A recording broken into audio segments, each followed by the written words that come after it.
Okay, I wanted to do a quick tutorial on how to bring forward shadowed parts of an image and try to save some pictures that otherwise you might lose. I've done this before with Picasa, which is like long out of date, but it's free. And it's still a nice piece of software, but it can't handle RAW mode. And if you handle, if you set up your camera to shoot RAW mode, it's actually capturing far more detail. And the processing on it is being done by your computer CPU instead of your camera CPU. So it can actually it has more information in the raw image, and when it processes the image, um, it could do a better job processing it because you've got a ridiculously powerful desktop processor that can drink as much power as it wants.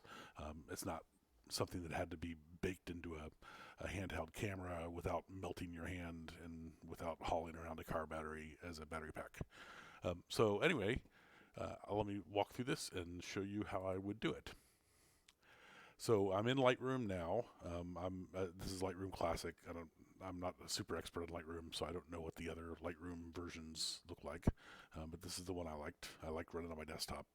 I don't feel the need to run in the cloud when I don't need to run in the cloud. So I always create a new catalog because I don't like Adobe trying to manage everything for me. It just feels like a problem waiting to happen. I keep all my pictures in the pictures directory, edit in progress, and here is a folder with just two. Oh, we get rid of that. This is a folder with just two pictures in it. Normally there's a ton more. And then I create a new catalog here.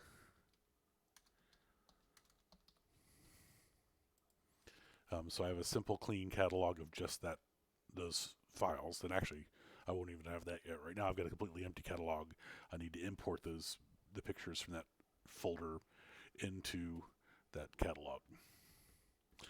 And with the screen video recording software, Lightroom seems to run pretty slow. So I'll pause the recording for a moment here. Okay, so we should be, yes, we are recording again. Lightroom finally came up. It wasn't that bad. It was only like 60 seconds, but you didn't need to sit there and stare at my screen while I was doing it. So this is what Lightroom comes up with an empty catalog. I didn't have to put that catalog in the same folder as those files, but you'll see how I process the whole thing here and why I do that. It's not the only way to do it. It's just what I'm comfortable with. This is the part of Lightroom that I thought was pretty clunky, but I've worked it out and I've kind of gotten used to it. So anyway, what did I do? Sorry, I blew through that. So I went to Library, and then under Library, I had to click Import. And then under Import, it's going to pop up the file systems here. So I'm going to navigate to my folder all the way down until I get to the folder that I'm demoing here. And I'm going to say Import. These pictures weren't taken by me. I'm helping someone get used to their new D3300 or D3400, which is a really nice camera. It's like it's got a lot of the pro features, but it's a affordable camera body. It costs less than any of my lenses. It's what I started with way back when, and it's a really nice little camera. So as you can see here, this is a normal, you get a ton of these. So ideally, in order to not get shadows on the faces, you keep the sun behind you, and that way the sun illuminates the face and the shadows aren't on the face. Easier said than done in a lot of cases. Like I was shooting cross country this afternoon, and the finish line was lined up so that there was no choice but to have the sun behind the subject. So minimize these where you can because your pictures will be better, but it's not a magic bullet. You can't always do it. And then even if you can do it on a super bright sunny day like this was, you've got the problem where if the sun's behind you, then all your subjects are perfectly lit and squinting because they're staring right into the sun. So it's not always a magic bullet, but shoot in the shade if you can. So what I'm going to do here is I'm going to start with a little bit of a crop to bring the picture down to the parts of the picture that I think are the most compelling, and because you're trying to tell a story with a picture. So you want to take away what isn't the story from the picture. So the net and the player are definitely what we're centering it on. So you can see what I cropped out of here is really just extraneous stuff that is just more of the same that's already in the photo. So it makes it a little more compelling, but that's just a crop. So far so good. The D3300 has got, what is it, like a 24 megapixel lens, I think. So you actually have quite a bit of pixels to play with. You can crop quite a bit and still have a good picture. So the next thing I'm going to do is fix the exposure. When your digital SLR tries to calculate the exposure for an image, it's intelligent, but it's dumb intelligence. So what it's going to do is try to keep the whitest parts of the picture from losing any detail, like the highlights on the uniform here. It set the exposure so that those just barely maintain detail. You can just barely see detail. It's not quite washed out yet. You can see it in the plot up here. And then it also tries to keep the darkest parts from losing detail too. So like down in the tree, you can just barely see there's a little bit of shadow detail left in there. So it's technically a perfectly exposed photo. The problem is that we're not looking at the trees and we're not looking at the sky, and we don't really care about the highlights. When there's a human in the picture, we always want to look at the face, or our brains recognize faces, so we always want to get the face right. So let's at least first start by just trying the auto button here. So it's over on the side over here under basic. And this does the same thing the camera does, but instead of being constrained to the CPU that they can fit inside your camera, Lightroom has got a much more CPU at its disposal and it can do a lot more things. So let's click this and see what it can do for us. So already you can see it improved it quite a bit. Here's a nice way to see the difference. So you can see it's already brought out some color that was lost, and some shadow details a little brighter. So excellent first step. It already looks better. But the center of attention is going to be the player's face. So we definitely want to bring that out. And we don't really care that we're going to blow away the highlights, because nobody cares about the watercolor. Nobody cares about the highlight detail in the uniform. We want to see the face. So if you picture it like a teeter-totter, right now it's exactly right with the center of exposure in the middle of the teeter-totter. And what we're going to do is we're going to switch that way over to the side so that the shadows get a lot more emphasis, and it's going to blow out the highlights, so they're going to be pure white, but we don't care because we don't want to look at the highlights. We want to look at the shadows. So I'm going to start here and see this exposure slider. I'm going to take that and I'm going to slide it to the right. And I'm going to keep going. So now, here we are. So we've already got quite a nice improvement here. The face is there, and you can now see the face. It's starting to look a little artificial to me.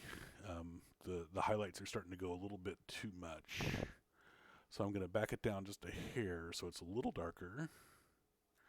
And now I'm going to use this the adjustment brush, so you can see it up here on the right. And what that does is it lets you mask just a particular area of the photo, and you can make adjustments to just that part of the photo without adjusting any of the rest of the photo. So I'm going to click that, and then you can see all these settings here. These are settings that are only going to happen in whatever I highlight with that brush. So I'm going to take this down a little bit. So it's going to go about half a stop. I'm going to zoom in a little bit because I'm interested in the face here. That's what I'm trying to fix. And then I'm scrolling the mouse wheel, and I can make the circle really big, or I can make it pretty small. So I'm going to make it pretty small, and I'm going to hold down the mouse and hold it down. So don't be alarmed at the red yet. That's showing what I've selected. So I'm going to get all the parts that are too dark that I wish were brighter, and that I want to see. So you can see that it left the exposure the same elsewhere because I didn't highlight those with this brush, but it lightened just the parts that I selected. That's a little hot right now. That looks a little too bright. So I'm going to back this down even farther. I click that, and I'm going to use the arrow keys on my keyboard just to go over just a little bit at a time. Yeah, and that looks pretty good. So let's go back to fit, and there we go. So it looks a little artificial, but it would have looked artificial with a flash too. You would have had the same kind of effect, but you also would have had these awkward shadows for the net thrown across your face, and flashes like intimidate people that are getting the picture taken. So I never use them. I just buy more expensive camera bodies that handle lower light. I'm lucky to have that option. Um, and I'm trying to think if I want to do anything else on this. So that we'll do one thing at a time. So that actually is pretty good. So let's go back to the full picture. So it looks pretty good. Let's go look at the next one and do the same thing. So again, I'm just going to punch the auto button first. I could have cropped it first. I'm not sure which is better. Sometimes it works better if you do the auto exposure before the crop. Sometimes it works better if you do it after the crop. Looks like the camera is set up to have timestamps in there. I would turn that off. There's the timestamp is in the metadata. It's in the file, but it doesn't show up in the picture. So you can always pull it out later if you still have the digital file. And I would take it off the picture just because it's a distraction. That's not well, maybe it is a story you want to tell. You can leave it if you want. I would take it off. And I already did the auto, I think. Let's do it again, make sure. Yeah. So I hit auto again. It made it even worse. So I'm going to Control Z, which undoes the auto settings. So this time, instead of changing the whole exposure of the whole photo, let's try just doing this adjustment brush mask and see if that gives a more pleasing result. Sometimes it does, sometimes it doesn't. So I went over here and hit the zoom to get just to the face, because that's what we're trying to fix.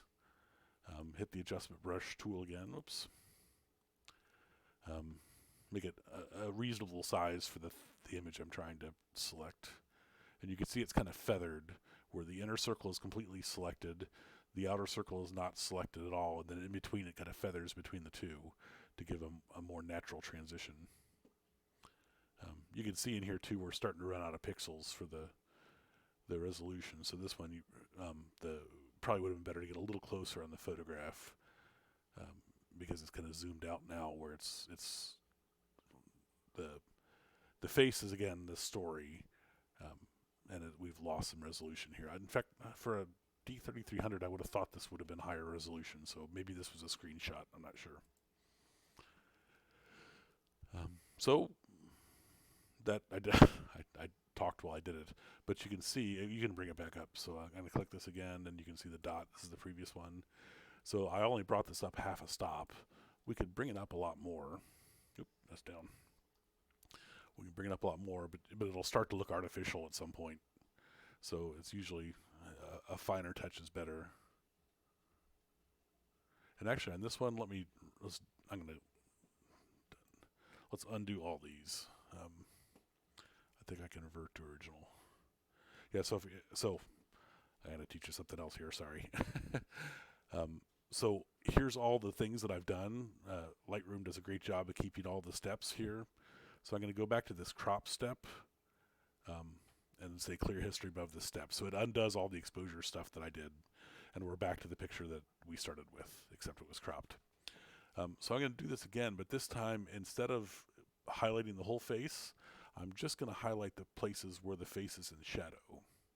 So I'm carefully going to find here all the parts that are shadow, but not the parts that were already in the sun.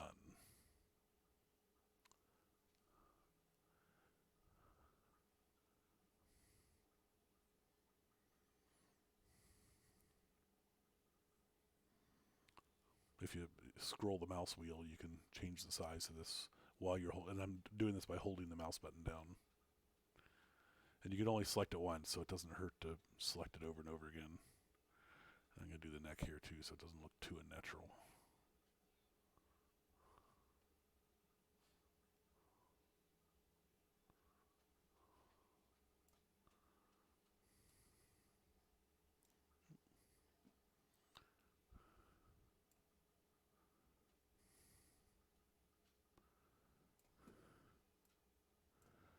So that actually did, it was zoomed in 300%. You see everything, and that's not how you're going to look at the picture. And you want to see everything while you're doing the zoom, but this is the way the picture really looks. So that still looks a little bright to me, so I'm going to take that down just a little bit. That's better. And so done. So now again, let's look at the before and after. Um, so it definitely brought the face out, and that looks like if I didn't know what I had just done to edit it, I would look at that picture, that after picture, and I don't think it would look artificial to me. I think it would look like that was just the picture that was taken, and you can see the shadow that came out. I could make it look a little less artificial by even highlighting, by bringing out some of the arm.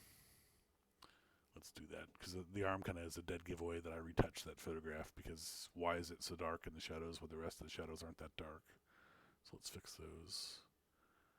And I think this picture did need to be either taken closer or it's a screenshot, because our resolution is pretty low here, which is going to make it hard to get great quality out of it.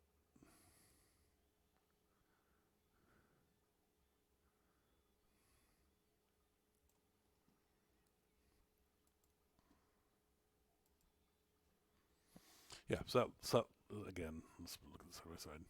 So it saved the picture quite a bit, and it made it into a pretty good picture. And then now we could even, like, if we wanted to just dial up the exposure, we just dial it up. So I think looking at the two, I like the first approach that I did better, where first I'll dial up the exposure until the background starts to look a little too artificial, and then bring up the shadows, as opposed to trying to bring up the shadows without changing the overall exposure.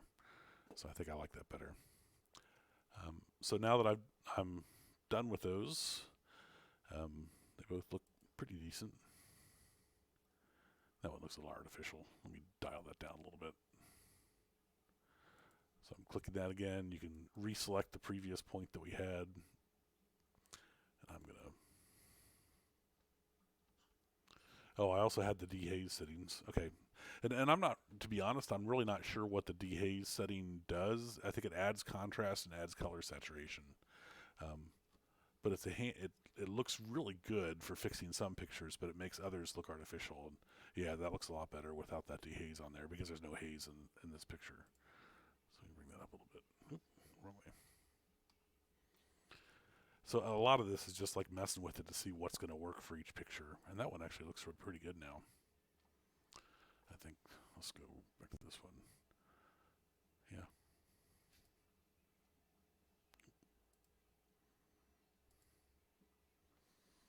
Yeah, so we definitely saved the picture. It would be better if we didn't have to do the retouching, but I don't know. I like the shot on the right. I would if I was going to continue to do this one and make a print out of it, I would probably keep working on the other shadows and bringing it up so it isn't obvious that, like, if her face is in shadows, it's brighter than the rest of it. But like all in all, it saved the picture pretty well. And that brings me to the last thing that I wanted to say. So this was a JPEG image, and what happens when your camera takes a picture is that it catches a tremendous amount of information, and then the CPU in your camera takes all that information and tries to convert it into a JPEG image. And it does a pretty good job generally. But when it does that, it throws away a whole bunch of stuff that the camera took, but that the CPU didn't think was important. So, like in this image, there's a lot of all those squiggle things along the sides of the net. Those are JPEG compression artifacts. And the exposure, like when we go past a certain point, there just isn't any detail left. Like here, you can see it down here along the neck. See, there's just no detail left in here. So you can start to see it, where it was too dark, you can't notice it, but the whole thing's too dark. So now when we bring it light, the JPEG compression had just removed information down in here, and there's just no information to pull back out. So there's a limit to how much we can fix it. So if you set up your camera to shoot in RAW mode, the images it stores will be ridiculously huge. They'll take up a ton of space, but you can go to Micro Center and buy a 256 gig SD card for like $40 or something. So space really isn't that important anymore. So tell your camera to shoot in RAW mode. Shoot that way, bring them back to your computer, do what I just did here to do your editing, and then I'll show you how I finish.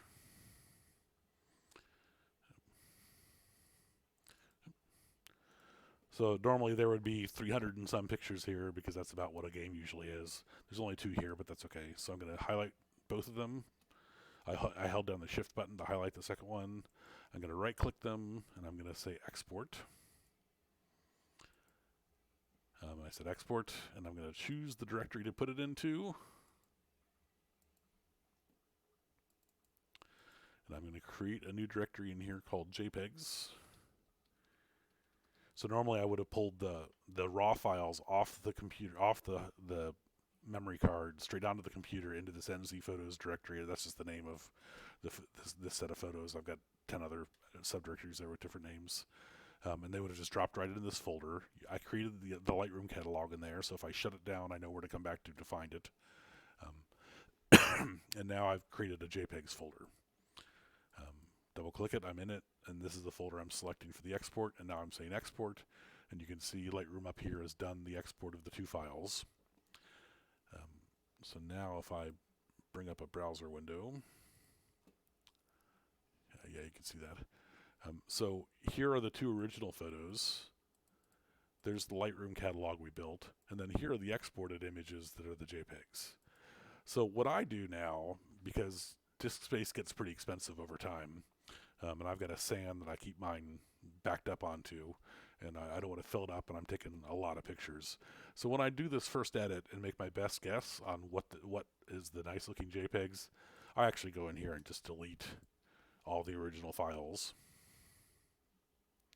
Oh, I have to close Lightroom first. So I go in here and delete the Lightroom catalog and delete the original files. The JPEGs are there. I highlight them, cut, paste, and delete. So by doing all that, I got rid of the raw files, which take up a ton of space, and I only keep the JPEGs. But the difference is that I edited them on the computer when I've got time to do it, and I've got the patience to do it, and I've got a lot of CPU to do it. And then I got rid of them because I don't have the time to go back and re-edit all these pictures. And I don't have the disk space to store them all because they're so much bigger and I take so many pictures. A true professional would probably keep the RAWs forever, and they would probably even keep the Lightroom catalogs forever. But that's not how I work. And you can see the pictures here. You probably can't see all that. So, I mean, actually, that's a nice looking picture now. So that came out nicely, and it would have been even nicer if we touched up the shadows. So anyway, so that's a crash course in pulling out shadows from faces.